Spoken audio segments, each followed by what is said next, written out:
Okay, just preparing it. Here we go. Okay, it's Hello. preparing. Hey, how you doing? Hey, I'm good. How you doing, sir? I'm doing well. I'm just getting us trying to transfer the Zoom to Facebook Live, and I think we're there. We go. Yeah, we're there. Mm-hmm.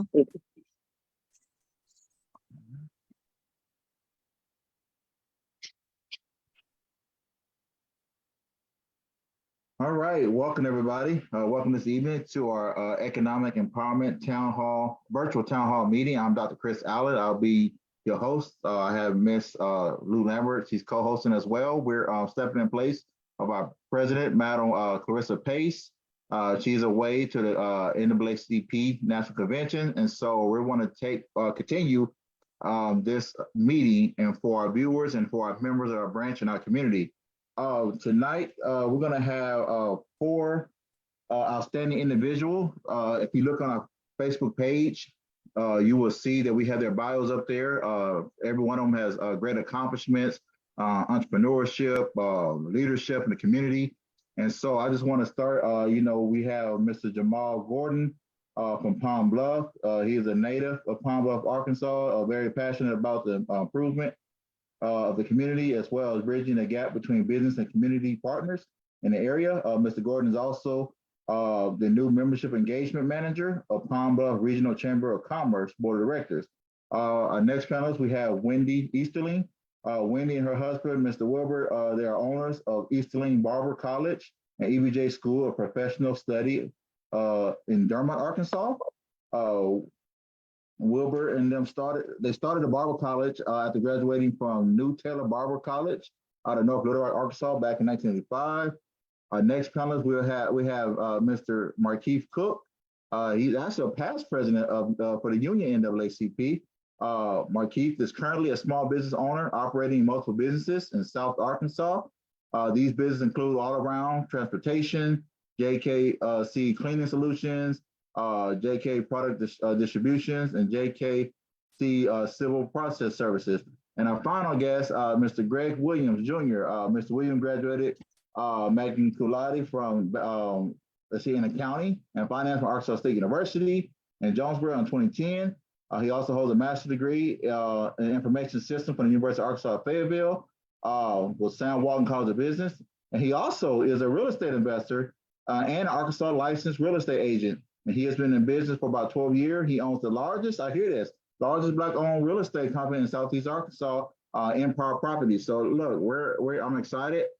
We've been bringing some powerful people on the last couple of weeks. And like you said, it's no better way to conclude with you four individuals that's here to share your wealth of knowledge and experience for our branch members and for our community. And this is really about empowerment. I'm the Economic Development Chair. And so I really appreciate Ms. Clarissa, stepping out and contacting you all and individually, and you all taking the time to your time to join us as we share. So we're going to get into it. I know I respect everyone's time. I know our viewers are ready to hear some great information. So let's start out with Mr. Jamal. Can you just tell a little bit about yourself? I didn't introduce you, but just tell us some things. What inspired you to become a business owner? If any of y'all business owner, entrepreneur, also, leading your community. Just give me what's your inspirations? Okay. Well, good evening, everyone. My name is Jamal Gordon. As he stated, I am the membership engagement manager for the Pine Bluff Regional Chamber of Commerce in Pine Bluff. And I've been in business on my own for 5 years now. And a lot of things that happened, I didn't plan on being a business owner. My business that I actually own is a very unique business. It started as a hobby, and of course, it's a cigar lounge. And I know some people don't smoke cigars that don't have any use for tobacco products, and I know the big stamp out smoking thing is going around period as well. So, but that was one of my hobbies, and so I always just, people always say if you love doing it, you can make money from it, do it, and that was one of my deals. So I opened up that cigar shop in Pine Bluff because I needed a spot to just hang out, chill, and just enjoy fine cigars and just talk amongst peers and like that. Well, what happened was I started out, I said I wanted to do this in Pine Bluff, and it's something that was very different. And it was the first cigar lounge there in Pine Bluff. And like I said, it started as a hobby. And I saw where I can say, well, hey, I have other friends or other associates and people around town that enjoy the same hobby. Why we just can't, if I can't develop or create a space where we all can come together. And so with me doing that, I had to learn different laws and different rules to it. By the time I learned all the rules and laws to it, I said, well, I might as well go open for a business. Because I thought it was going to be easy, just go ahead, get in the building, open up, and sitting around, quote unquote, chilling and things like that. Well, that didn't work out. So by the time I get all these licenses and stuff like that, I said, well, I'm not going to have these licenses for no reason. I can open up. So That's I right. ended up opening up the business, and the first day, let me go back in some of the background. I'm a minister of music in my church, and I've been around Pine Bluff all my life, so I know a lot of people. And so when the word got out I was doing it, some people came to be nosy, see what it's about, and some people actually came to, they knew about cigars in the industry as well. So a few days I opened up, people came in there. I'm talking about in droves. They just came. And so I was like, okay, well, this might be a little faster than what I really wanted it to be. So I had to learn the business side of it and everything like that. And so doing that, I got more interested in learning more about cigars, also learning about business. Then, didn't think it was going to be as stressful, because opening a business is stressful. And when I did that, I said, okay, I can do this. I think I can do it. And I know the return on my investment would be great in doing it. So that's what kind of got me into it, because it was a hobby. And like I said, if anything you love doing, you should be able to make money by doing it as well, if you can, if it's that type of business. Awesome. I appreciate that. Okay. All right. I'm gonna come back to a question with that. I know you say you had to know a lot of people from Pine Bluff, so I'm guessing networking was a good thing at that time. That was the biggest thing, and that's what led me to the job I am in now, with the chamber. And everybody who know how a chamber operates, it's a big networking tool. And it led, I always believe, God will open up doors for one thing. For you might be here one season, but your next season is for something else. And you realize that in that past season, he was preparing you for this next season. So a lot of things that I see in seasons, that's how it always worked for me. That business led to one thing and led to the next, and so on and so on. Okay. Thank you. All right. Let's go to our next panelist, Miss Easterling. What about you? What inspired you, your husband, to become business owners? You might have to hit on mute.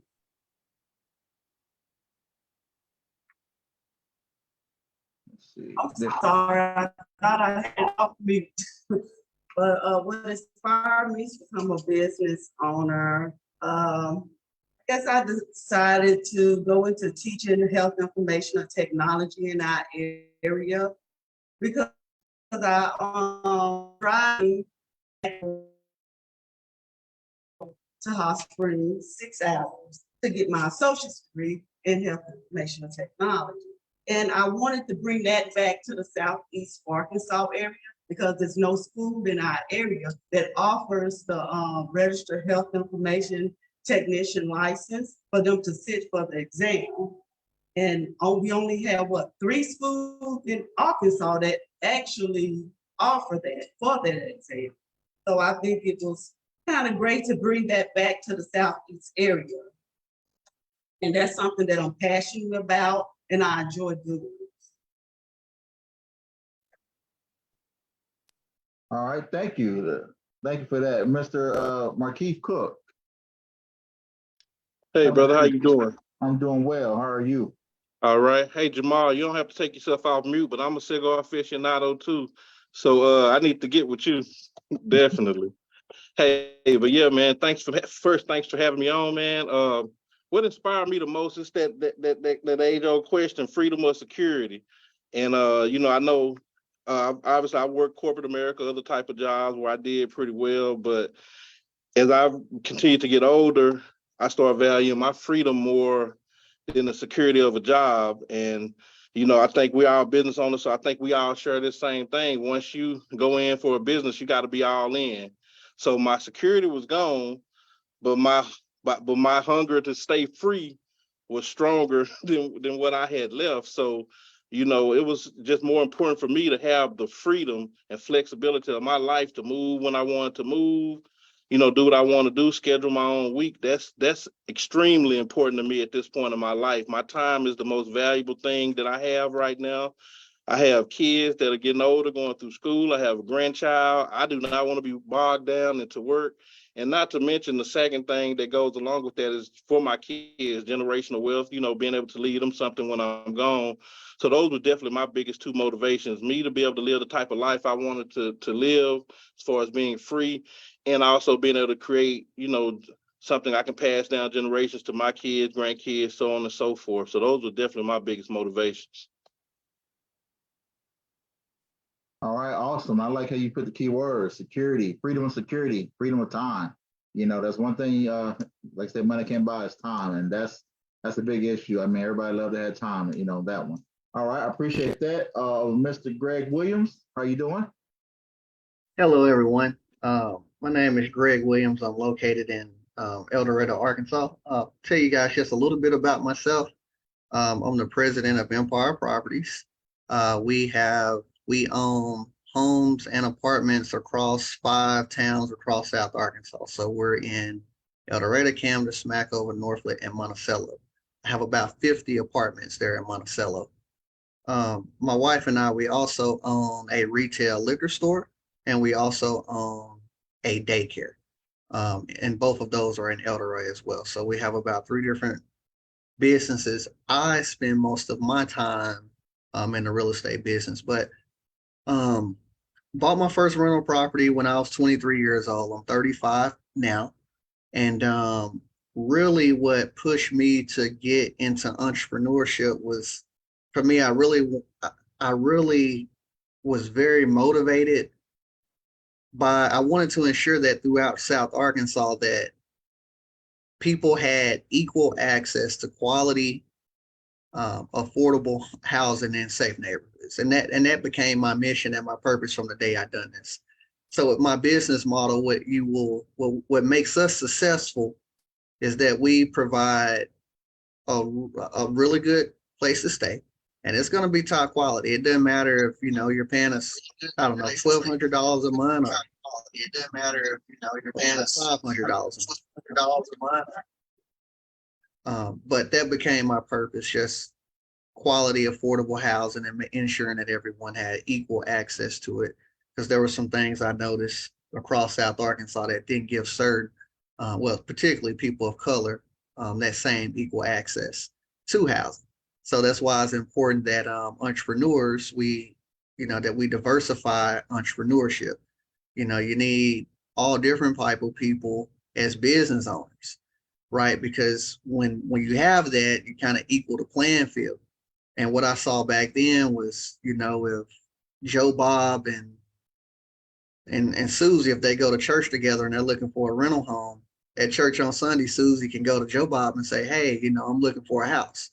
But we didn't necessarily see that being the case in South Arkansas, because there wasn't you didn't have, African-American real estate investors that own substantial amounts of real estate. So what I noticed back then, it was just this equal access to housing that motivated me. It grew from one property to today. I think it's I know it's over 200. We lose count from time to time because we rent homes, we flip homes, we wholesale homes. We're fully integrated real estate investment company. So that number does changes quite a bit. But other than that, I will pass it back over to Chris. All right. Thank you for sharing that. And that's one of our questions. I think a lot of you hit it, that how important is Black ownership to our community. And like you said, you all sharing it, y'all talking about passion. It started as a hobby. People, you were led, you motivated to help people have access to, affordable housing, equal housing and things. So if you think about it, would y'all say that is important to our community? Like you said, for us to do things, we start with ownership. And we have ownership, we can control, we can help those in need when we need to. When it comes to sponsorship, a lot of times that was my passion. When I see little Pee-wee football, you see a lot of businesses, non-minority businesses owning, sponsoring teams and school programs and stuff, and having their businesses on as sponsors for the pep rally and like on the school fence and the court and the scoreboard and stuff like that. So that's very important to see how you know, when people can see minority-owned businesses, you know, displaying and marketing and advertising, I think that means that gives a sense of pride and stuff with a lot of people, and know that they, you know, the resource that we have available. So I appreciate that and know that's very important. Here's my question. It's a good question for you all. Have you all experienced any apprehension from any establishment or like banking to help serve your Black business? You know, getting started. Have y'all have faced any apprehensions, or, you know, was it tough getting started from things, institutions like that? All right. Well, Go ahead, Mr. Williams. I'm gonna start with let's go back with Mr. Williams on that one. Okay. Yeah, so I remember being 23 years old. This was back in 2011 when I bought my first investment property. I was 23 years old. I'm a college graduate. I had a good salary. I was making about 50,000 a year, and I had strong credit. And I remember going to 6 banks in town. The first 5, they all told me no, basically right away. They couldn't believe that, you know, a young man was trying to invest in real estate. But on paper, I had everything I need to have. I got to the 6th bank and they said yes. And all I needed was 1 yes, and I got 1 yes after getting 5 no's. Since that time, and it's one of those things where I think it was probably a combination of probably being young and Black, but I also think it's the it's the risk of kind of like a startup, right? It's like, look, all he got literally is a dream and a business model. It's unproven, it's untested. So you are in those situations in the early days to where it's kind of hard to distinguish between how much may be due to color and how much may be to, you know, being a startup. But that was very deflating in the beginning. But again, I would just tell people, just make sure you stay encouraged and you stay committed, and nobody will ever believe in your dream as much as you do. So you just have to believe in this thing, and you can't quit, you can't give up. You get 5 no's, keep going back until somebody tells you yeah. And if you give up after 5 no's, it's going to be some harder things you're going to go through in business than being told no. And I think probably every single entrepreneur on the call can probably attest to that. But yeah, we've had that more than anything. I think what I've dealt with in business is once your business grows to a certain level, people become very, very shocked that it's Black owned. So we have a wide diversity of all different type of residents. From, you know, if you think about all the different type of properties we have all type of properties. In fact, you know, most of our properties are going to be the kind of mid-level earners. And I think for us, people are at times very, very shocked when they find out that it's actually a Black-owned business, because the properties are, you know, they're really nice. They're in good areas. So in fact, we've kind of had to deal with the shock of, you know, when you hear us on the phone and then we meet in person, it's like, oh, they're Black people. But, you know, I think that's actually a good thing. All right. What about let's see, Ms. Easterling? How about you? Have you and your husband faced any apprehensions, struggles getting started? Oh, you muted. Oh, she's muted. Right quick. And I'm going to come to Mr. Gordon after her. That's the same thing. Go ahead, Ms. Easterling. Well, I would say for us getting started, we didn't go to any financial institution to get started. We pretty much started off on our own money, and we still work our full-time jobs and also run our businesses. So the only thing I can say that when the PP, I guess, loan bank, and they was like, well, y'all ain't been in business long enough, and we had all the right paperwork, but if we tried, it was the same thing. So I guess we kind of like the ones that we're not going to be beggars. We just keep going, moving on, and do what we have to do to keep thriving. We don't have time, you know, to be begging no one for no money. So that was about it. Okay. All right. Awesome. Mr. Gordon, how about you? Far as my business, I kind of use that as, for me, as a testimony how I started my business. I didn't do traditional banking because I knew at the time with me starting my business, my affairs as far as credit and cash wasn't aligned. It wasn't right.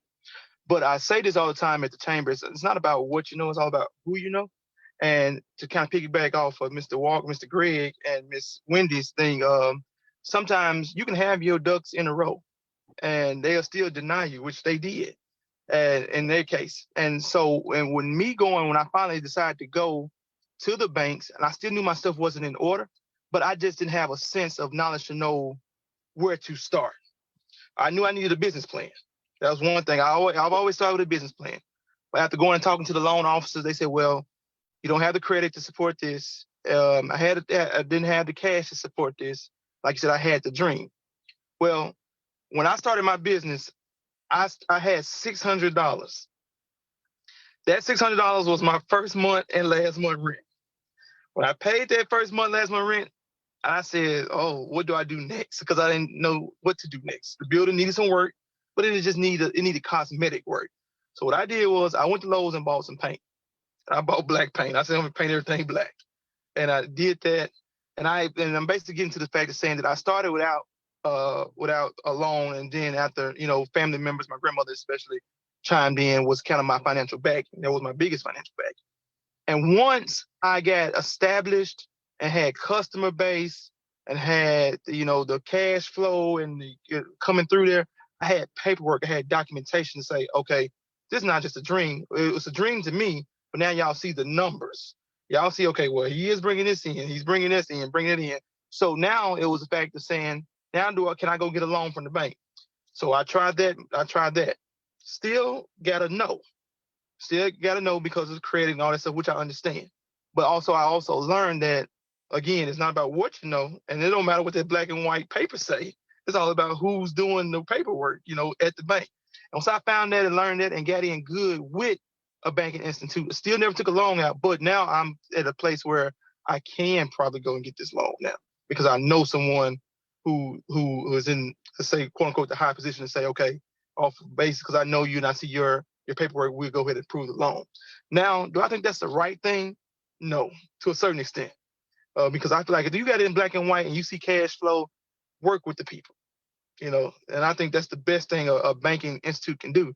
And now I think probably with Mr. Greg, I'm quite sure those banks probably wish they had him as as a customer now, and they probably begging and calling and say, hey, we could refinance with us and this and that, Sometimes you have to just show people that, hey, I don't need you, especially, I'm sorry if I'm just too Christian based, but when you got faith, God just make ways for you. And I'm quite sure that's what happened with Mr. Greg that had those type of properties. And so, yeah, as far as me having problems, I say yes and I say no, because I really didn't go to the bank to try to get just loans from them. Do you need one? I believe some businesses do, because I've learned make the other money like the banks do. They make our money make money for them. So I got smart to say, hey, let me get a loan and make y'all money make money for me. So that's to answer that question. Awesome. Great response. I love that. That was really awesome. Mr. Cook, go ahead. How about you? Yeah. Well, obviously I face some of the same challenges, but currently I operate 4 businesses simultaneously. All of them are profitable. All of them are doing well. All of them needed different needs in the beginning, right? So, for instance, I started I have a smoke shop, hookah lounge in the back, similar to Mr. Gordon. I didn't go to a bank for any money. I just kind of started it at the right time during the pandemic. People had a lot of money at the time, a lot of free money. So I took my savings, put all my money into it without a banker, and I just hit it at the right time. All the money was flowing. So what it allowed me to do was grow for about 6 months with all that extra money in the economy until my real, true, and solid clientele leveled off. So by the time that the free money wore out, I had already had time to establish a solid customer base. And because the money was coming so frequent, I was able to build my inventory. So that business just hit at the perfect time. And we have zero debt on the business. We've grown year over year. Every year I've grown. And that's a business that's doing, almost 200 grand a year in revenue with zero debt. But then I have other businesses where I have a transportation business where I contract with the state of Arkansas. Well, you got to have vehicles, right? Vans. So I had to go out and secure some funding for that, But now I'm back to square one, facing that same circle because my transportation business has grown, and now I have the opportunity to scale it even more. Just start next month. Now I'm hitting a brick wall because I haven't established real relationships with banks. Now my client load is doubling, my fuel load cost is gonna probably double. And what I've been doing was taking money from my cash flow business, which is my retail store, to fund the transportation. Well, now with double the revenue coming out, that's going to be difficult to take double out of that because I still have to make sure I'm, have the revenue to put back into my store for my employees for bills. So now I'm just even this week working with a financial institution to try to secure a line of credit because for me, and this is my third year with this contract with the state, I've already seen that it takes about 3 months for my invoicing the state to catch up with what I have to front up front. So while I'm where I am, or where I started, it was okay. Okay, business is strong, just starting with this, not as many clients, so I was able to handle it. But with the state giving me more clients, I got to spend more money. So I'm right in the middle of solving that problem.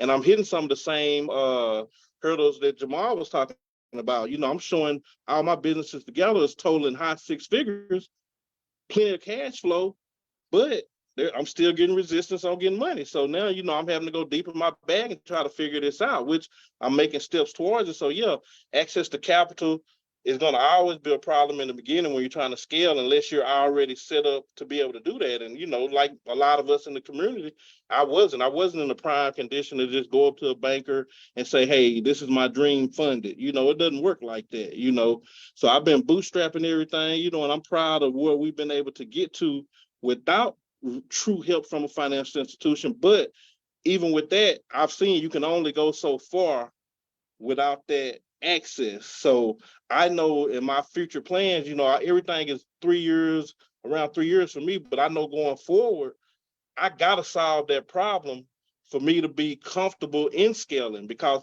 I can't even truly go out there to try to get other business, because if I happen to get it, can I fund it? Because it's different. My store, that's cash on hand. I sell something, we exchange money for goods, that's over with. I have a cleaning contract with some apartment complexes. It's taking me 6 weeks to get paid, but I'm paying my cleaners the same day.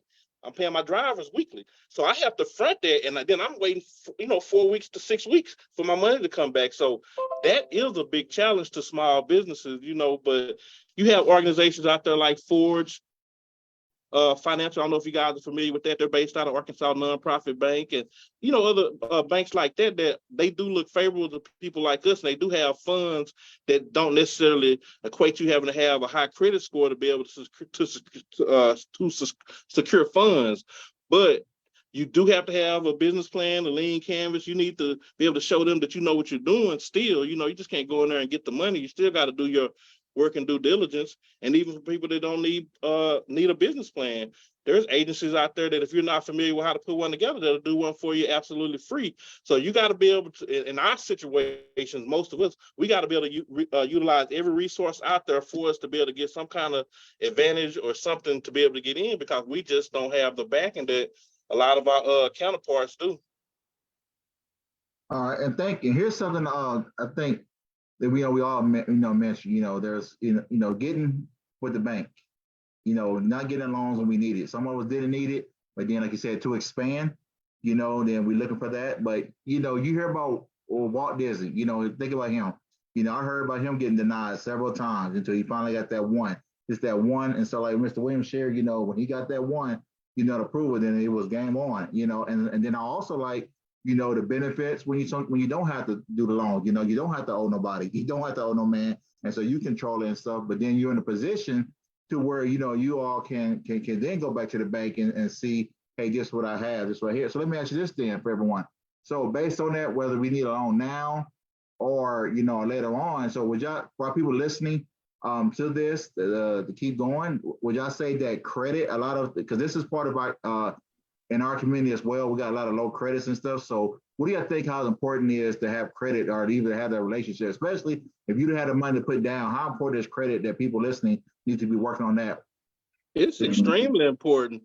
I'll just jump in real quick.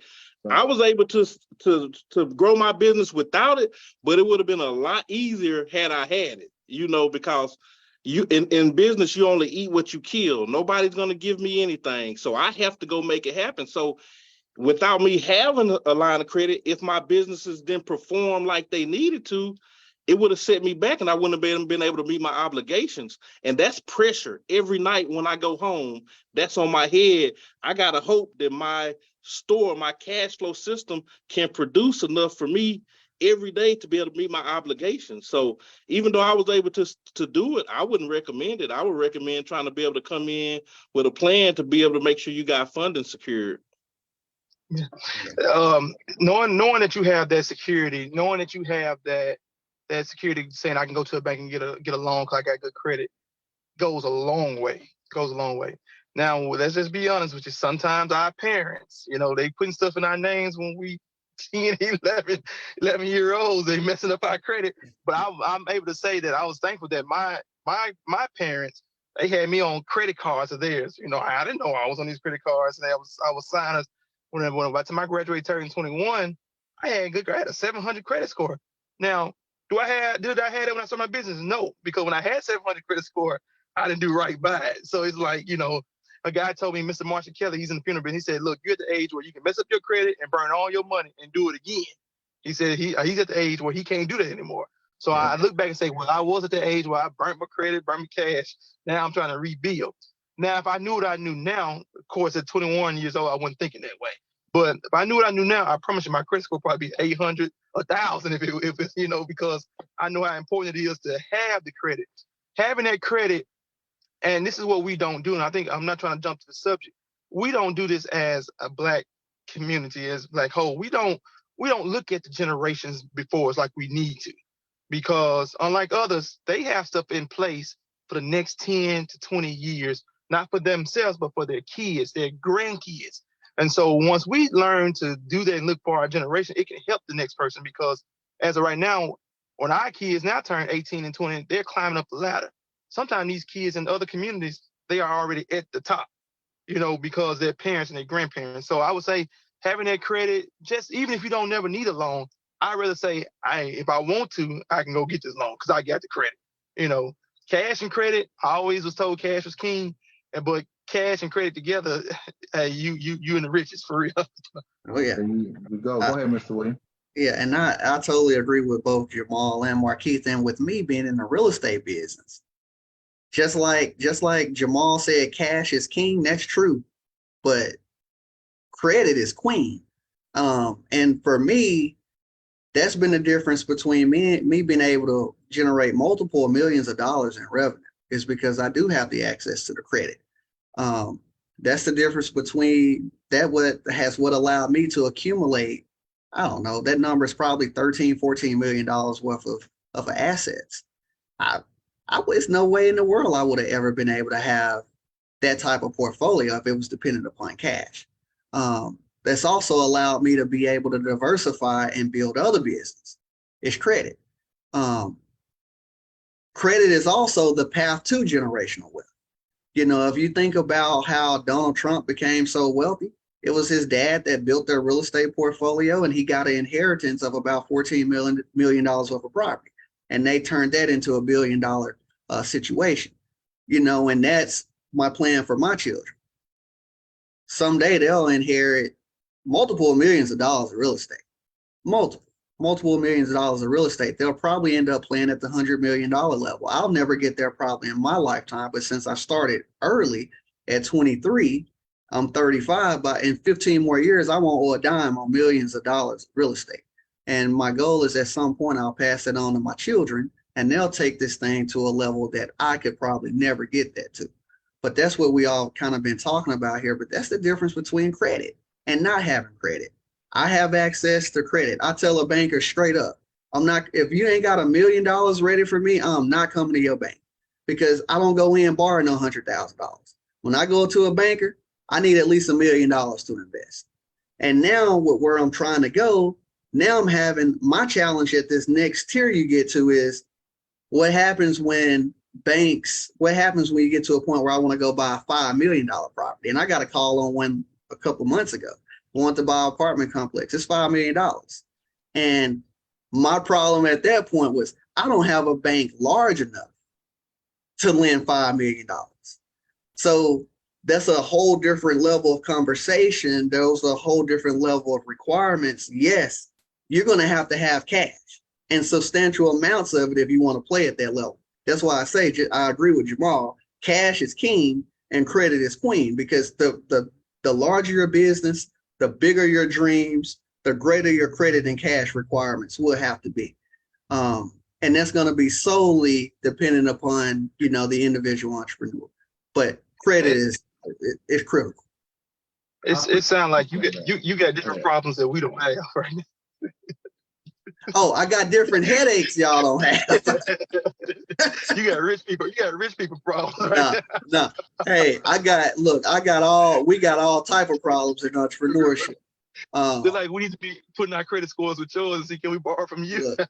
Look, it's been a journey, but like I say, I'm a little bit further along the curve. Me and Markeith talk about this all the time. This is year 12 for me. When I was at year 3, year 4, I didn't make money until year 8. That makes sense. I didn't make money to year 8. Imagine doing something every day for 8 years and you not see profit. Yeah. Most people will quit. Most people will give up. I know it was times for me where I got good money come in and I thought I did good this week. And once I sat down and say, well, we did good this week, but that light bill and then that gas bill and the employees, it comes. But I had to realize, and at first I was like, I'm not making money.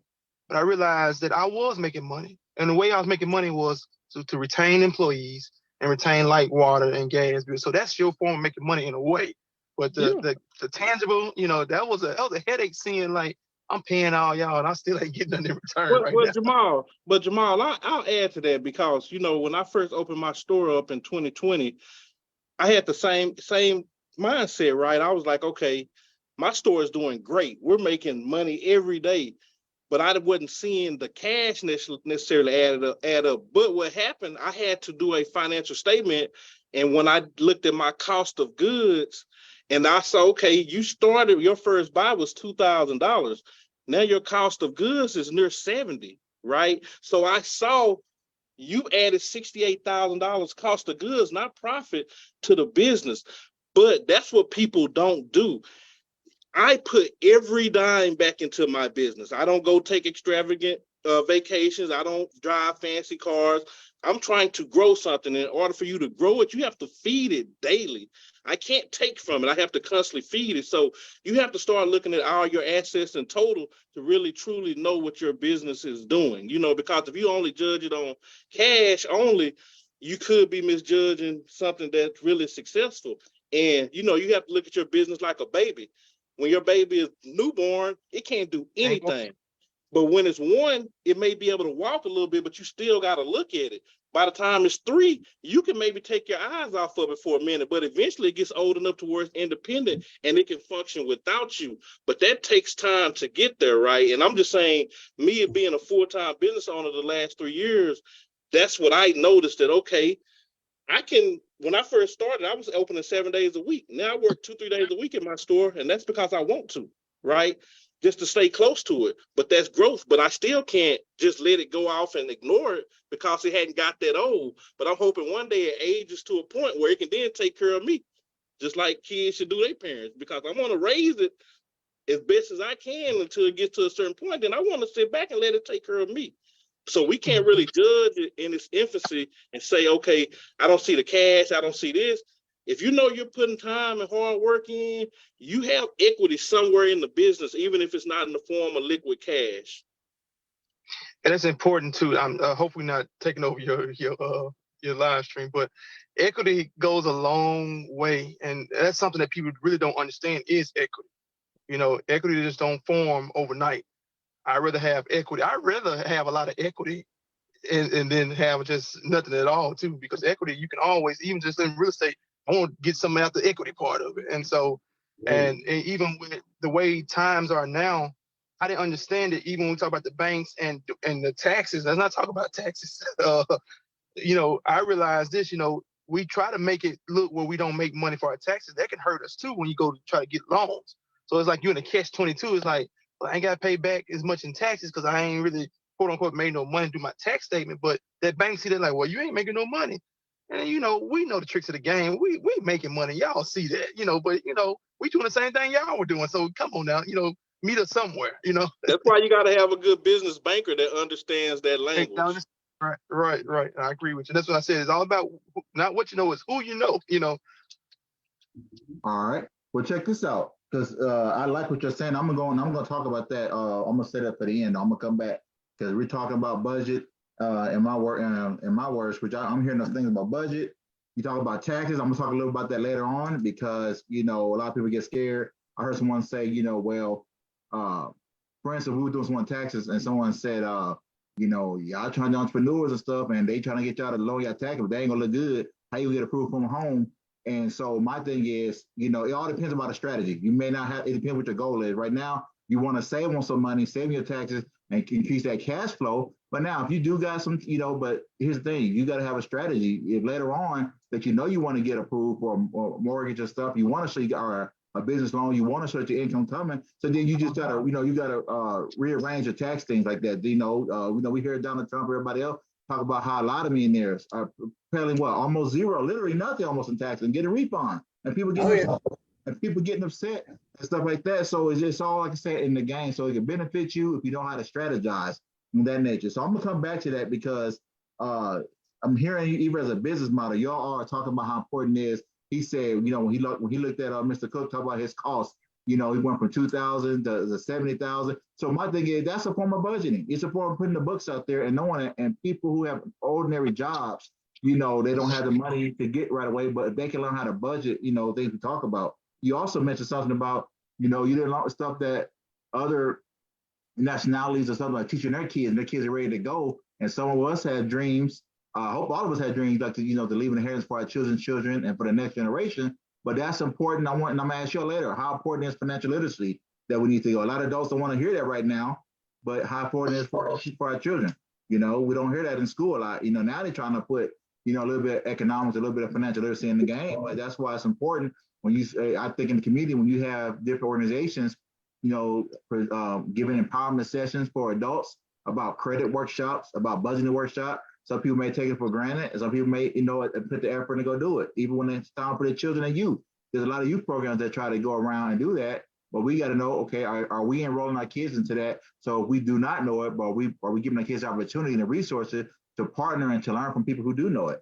So I think that's important that people need to hear that, what you're saying, that, when it comes to business, and that can hopefully, that knowledge that we gain and experience can hopefully carry that on to our business, is that I think people need to get on to. All right. So let me ask you this then, because I like how y'all saying it took 3 years, 5 years, 8 years, they're doing 12 years. So my thing is, here's a good question, and I think we're getting close to a good end, but let me ask you this. What philosophies or affirmation, what keeps you all going? Because I think a lot of people give up. And yes, it's not easy.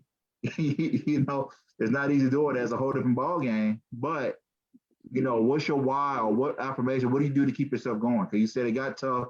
Sometimes you're getting headaches. All right. Well, who can tell me about that, Mr. Jamal? Well, I'll say this, and I'm in a joking manner, but in a serious though. Like I said, the type of business the cigar shop is more of a man cave type style. And so I'm gonna say this jokingly because she's probably gonna watch this later. My wife kind of keeps me going because honestly, we use that shop as a getaway. It's me and I'm trying to get away from the house. And, just having a peaceful place to go to. Not saying that it was not peaceful at home. It's the camaraderie that we have amongst the fellas and women that's there. And seeing, I've had guys, I have a Bible study that goes on at my shop. I've had done different things like that to reach people where they are. Some people need that space to relax, regroup, and think. Cigars is a networking tool. I believe big in networking.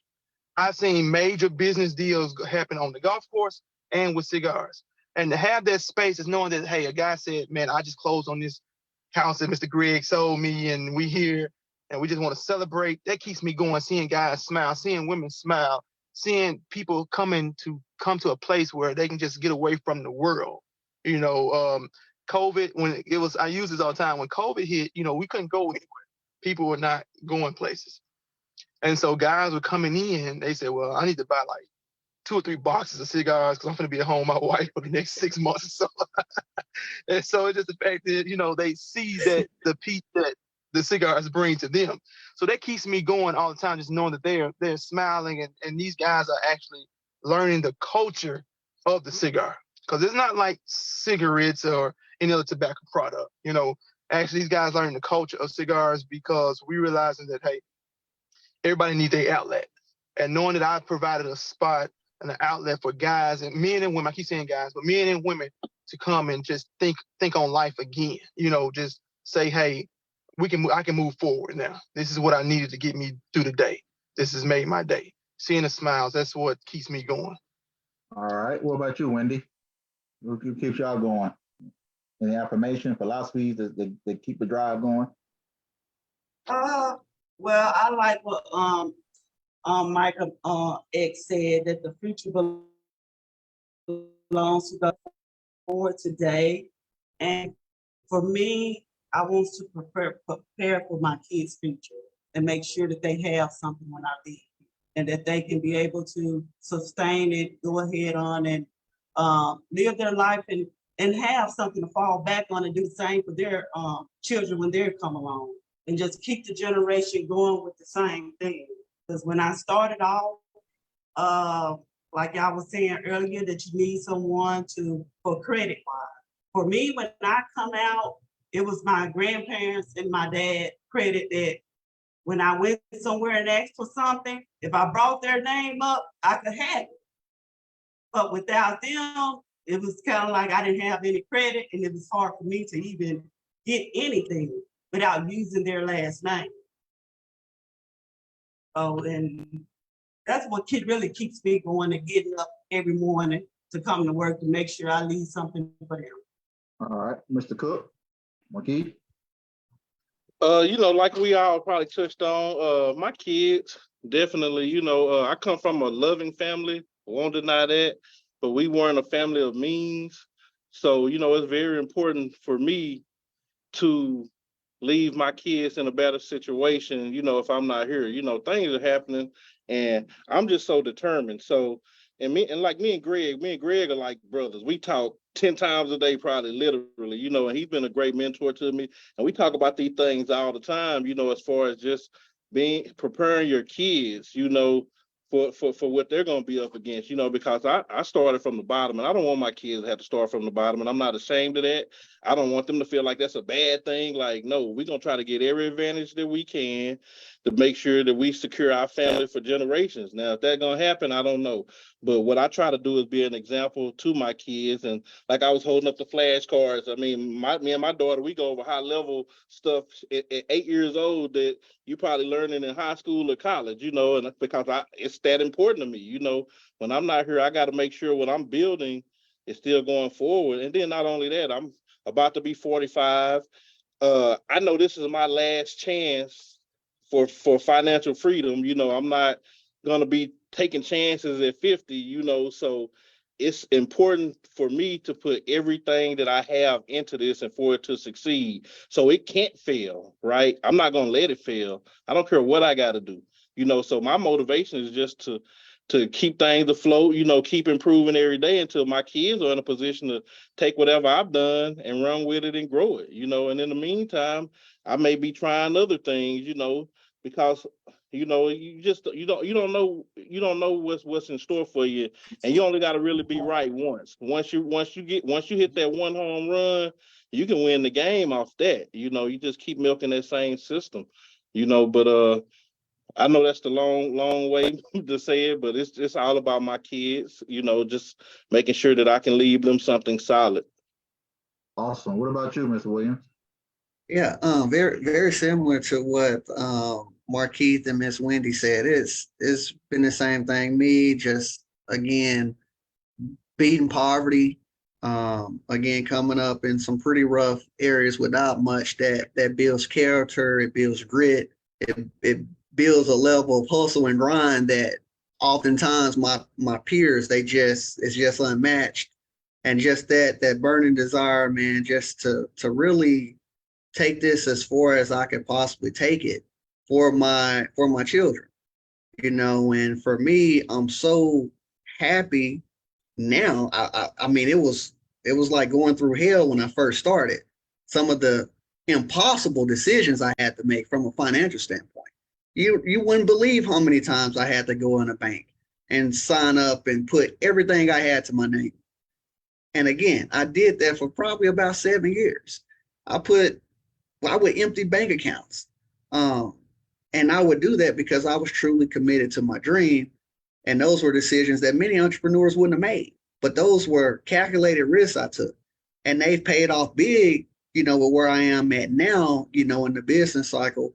But for me, I just want to make sure that this is something, I want this to someday be 100-year-old real estate company, and I would like, my company to be passed on from generation to generation. We put things in place for that to be able to happen in terms of trust funds and things like that to make sure that my kids are taken care of and they get the right to business and things like that. So that has really motivated me. And second to my children is impact. So as your business gets bigger and bigger and more profitable, you will be able to have a level of influence in your community from a financial standpoint that you probably wouldn't think you would have. So you're able to sponsor things like youth sports, you're able to give out scholarships, you're able to do so many, you're able to then, once you make the money, you're able to actually go explore other life passions. So that's one of the things I really enjoy about entrepreneurship is really being able to, kind of gift and donate and, really kind of help do the Lord's work and be a conduit for him, right? Because there's a whole nother purpose and mission that we're all here beyond business. So I really do enjoy kind of being in that space, being able to, serve those in need and not having to sacrifice financially. We all want to do things to help people, but we all know at certain times that comes with a financial sacrifice. But when your business does really, really well, you don't even realize the sacrifice being made because God has blessed you abundantly. So that's one of the sweetest things about kind of being on the other side of that curve is you're going to be able to really have impact and influence, and whatever your life passions and purposes is about, you're going to actually be able to put your resources behind it. So that's what I would leave you guys here today. It's my children, and then it's impact. Thank you all. I think you answered. This has been a powerful conference, a meeting we had, town hall meeting. Different people from backgrounds. I appreciate you all. Before we leave, I just got one thing. Is there some kind of anybody leave our audience with something, any resources they could probably need to do, something that you learned? That's I think someone shared earlier about a resource. Yeah, I think with Mr.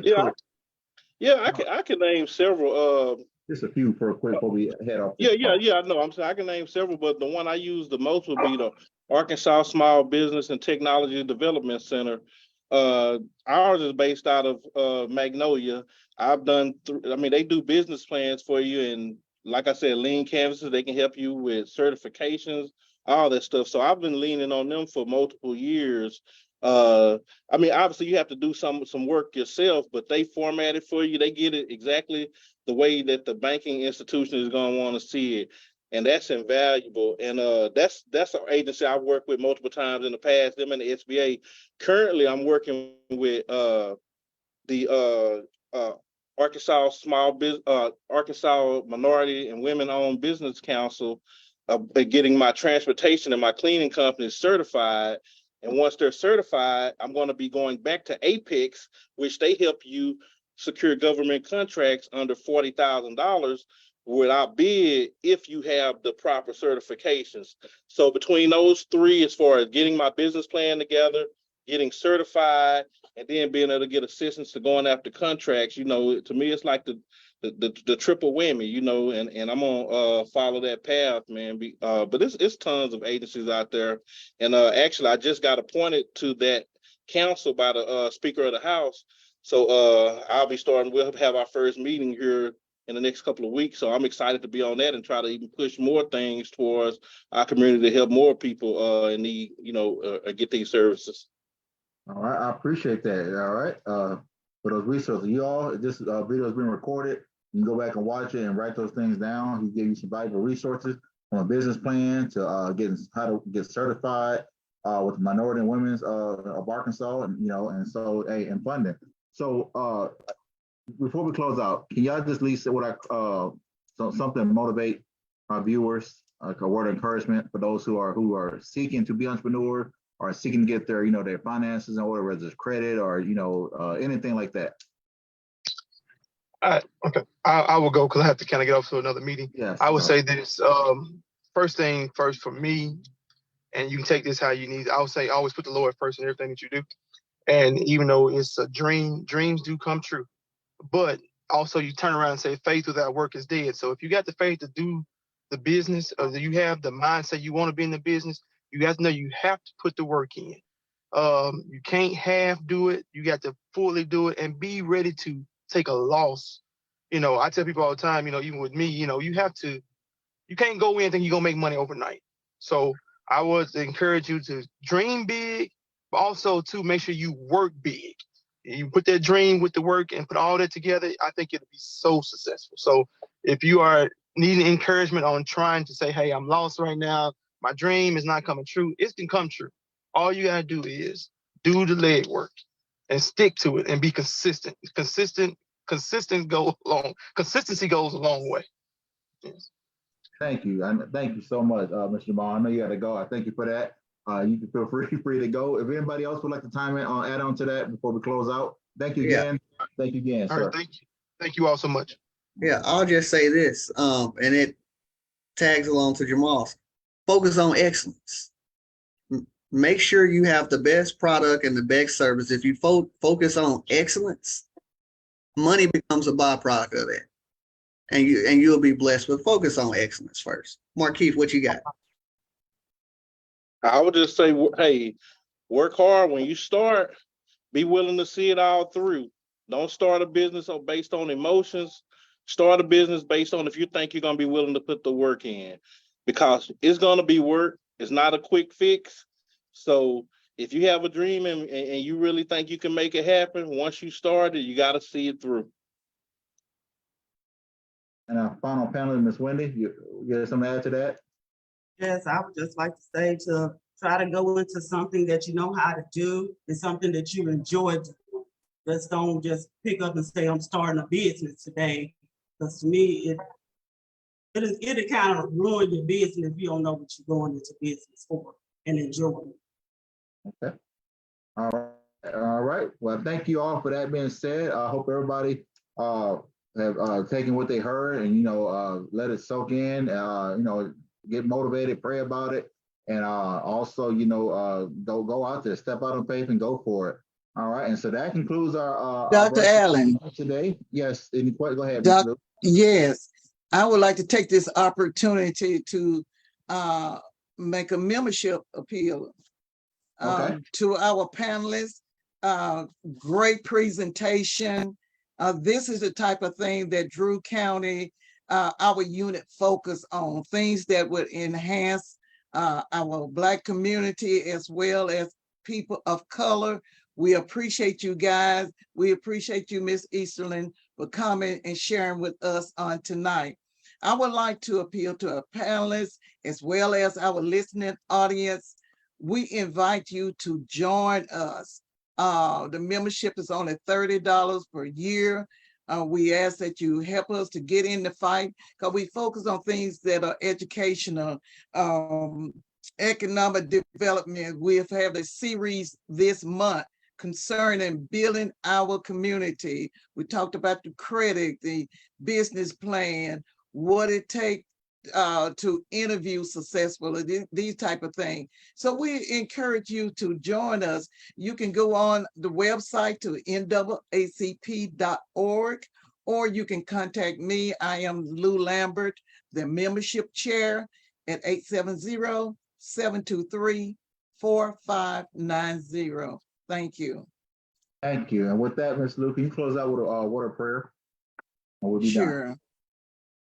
Dear Heavenly Father, we thank you, God, for this awesome opportunity. Thank you for these business who have come to share.